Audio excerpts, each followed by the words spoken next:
Congratulations, you are now in the deep dive. Moon in Sagittarius is a beautiful energy. Sagittarius wants us to open up and explore, to embrace optimism. It wants us to focus on the lesson, not the mistake, not the loss. It's about expanding your horizons through self or personal development, learning from others whose perspectives, backgrounds, and culture differ from our own. Sagittarius placements, especially the moon, are luck magnets. They're magnets for luck and opportunity because even in the face of difficult circumstances, they know that their lucky break is just around the corner. They trust the process and they trust the universe, or usually have some sort of a close relationship with a higher power. They follow a religion, more than likely. Sagittarius is a born entertainer and leader, with gifts for writing and storytelling, and inspiring the masses. It's an energy that tends to be straightforward, honest, and open, and it's deeply driven for truth and justice.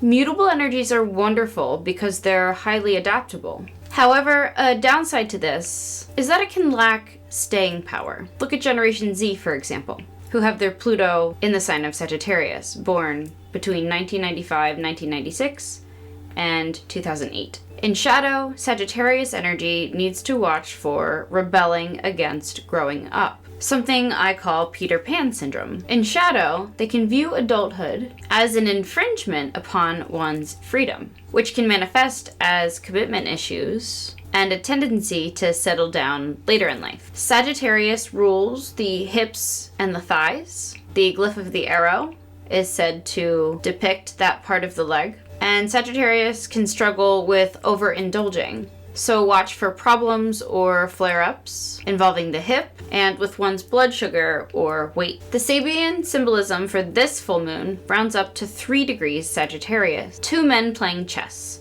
If you're following along, this is on page 277. This is about learning to stay a few steps ahead and focusing on the big picture. This includes long-range planning and learning from prior experiences. There's a heavy accent on strategy here, observing the habits and behaviors of those whom you have to deal with on a regular basis, because there's a loss of freedom at stake. Be careful not to expose your cards too soon. Bit of an ominous message, interesting. The sun, 2 degrees Gemini, answers to ruling planet Mercury, which is now in Taurus as of May 15th, finally out of post-retrograde shadow. I said this in my previous Taurus new moon video, linked here and in the description box below.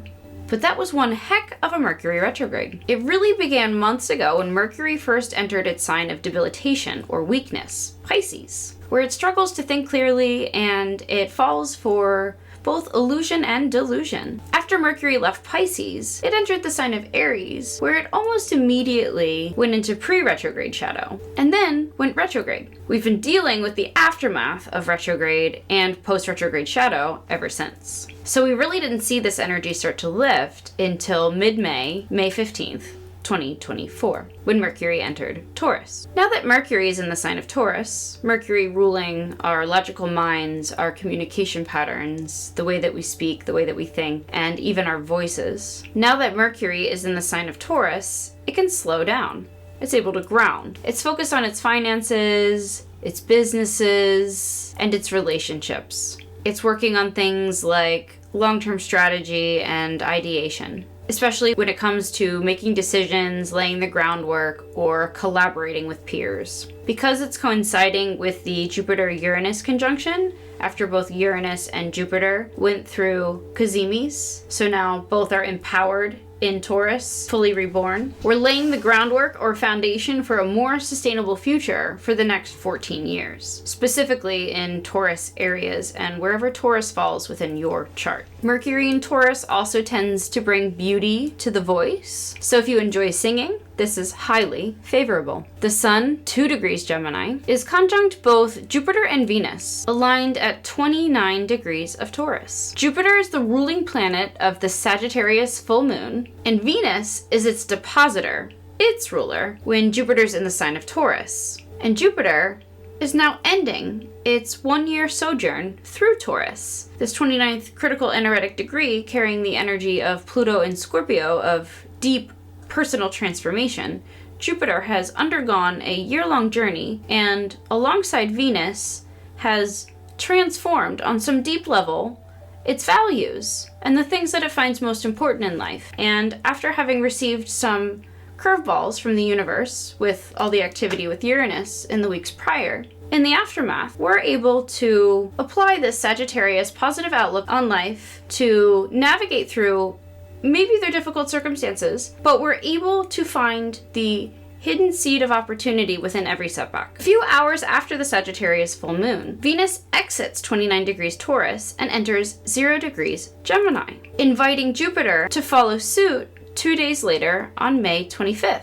Relationships may also be transforming or reaching a pivotal milestone where you're laying the groundwork for a long-term commitment or a future. We may see people getting engaged or getting married. And with all the activity with Uranus, there may be some people eloping and some very sudden or surprise wedding announcements. The Sabian symbol for the sun's position under this full moon rounds up to 3 degrees Gemini, the Garden of Tuileries. This degree point is about luxury and the fruits of privilege. This was the garden of King Louis XIV. It's about grace, luxury, and beauty, encouraging all forms of creative self-expression, enhancing our surroundings through fresh flowers, new decor, or a simple furniture rearrangement. We don't necessarily have to buy anything new to honor Venus or to bring Venus into our homes. We can do so by keeping it clean, clutter-free, clearing out dust, symbolic of karma, and inviting in fresh fruits, fresh vegetables,